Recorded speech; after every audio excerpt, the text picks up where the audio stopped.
লাগে না গান ওটার কথা শুনলে দুনিয়ার কথা ভুল করিয়া যায় এমন একটা জালাল চাঁদ এমন একটা নকুল এমন একটা বইয়া বলি এমন একটা মাছ ভাঙা এমন একটা চাকরিয়া এমন একটা বাসা এমন একটা কান্দ এমন একটা আমির হামলা এমন একটা উসমান এমন একটা রশিদ এমন একটা বড় এমন একটা খাজা বাবা এমন একটা আবুল চাঁদ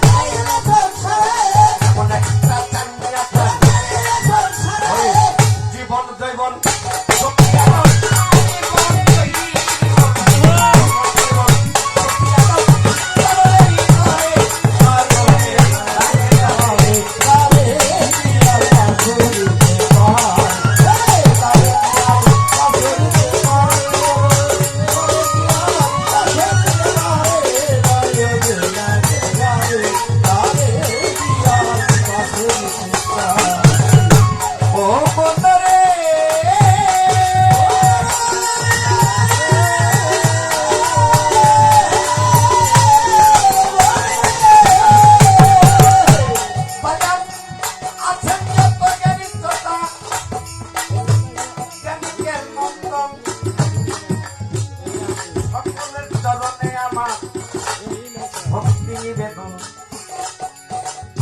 আমার কাছে প্রশ্ন করে কথা মন্দ নাই ওরে তিনি ঘাটের পানি আমার দিবা দেখাইয়া সাধক তার চুলকের মধ্যে বলেছে তার একটা পানির মধ্যে বলেছে গঙ্গা যমুনা সরস্বতী মাসে 3 দিন জোয়ার আসে সেটাই ফেরাত নবী হয় তারা সেটা 3টা নারীর লীলা খেলা একটা ধলাই একটা কালা আর একটা লাল মতি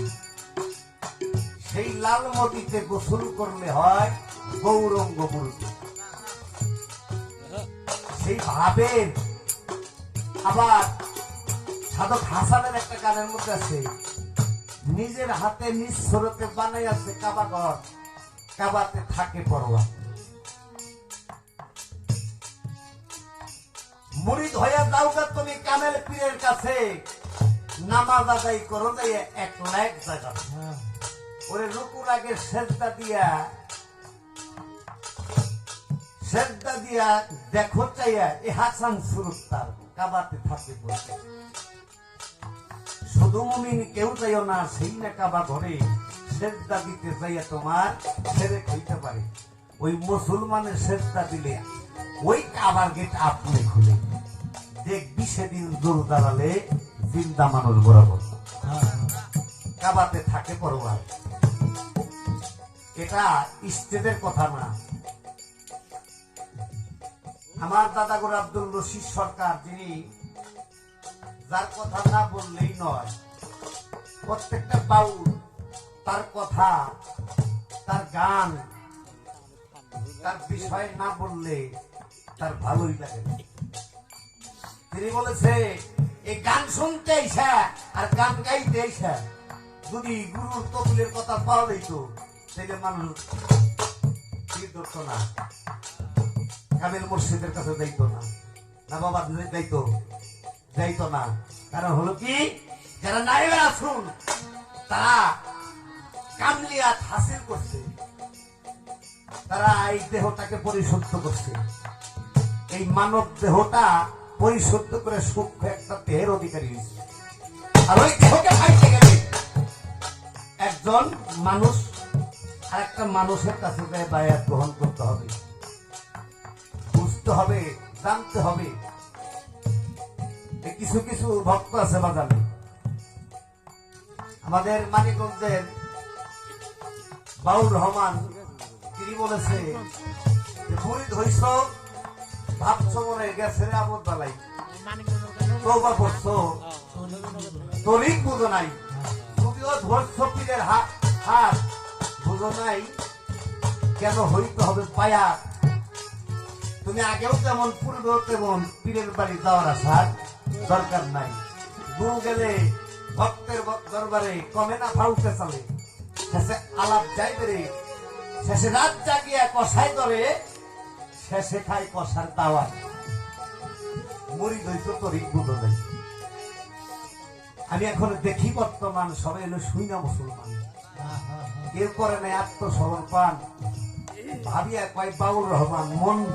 গুণে মিলে ধন,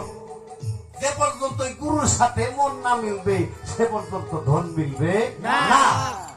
যদি ধন মিলাইতে চাও তাহলে তোমার গুরুর সাথে প্রেমের সম্পর্কটা বাড়াইয়া দাও।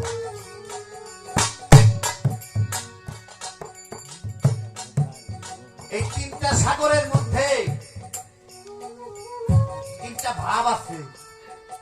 একটা খাইলে তার অসৎ বিসৎ ছাড়ব না, আর একটা খাইলে তার চেহারাটা নোরানি বয়ে হয়েছে, চেহারাটা কৃষ্ণবরণ হয়ে যাবে। এই কৃষ্ণবরণ করতে চাইলে দেখ একটা গান মনে হয়েছে, গানটাকে করি।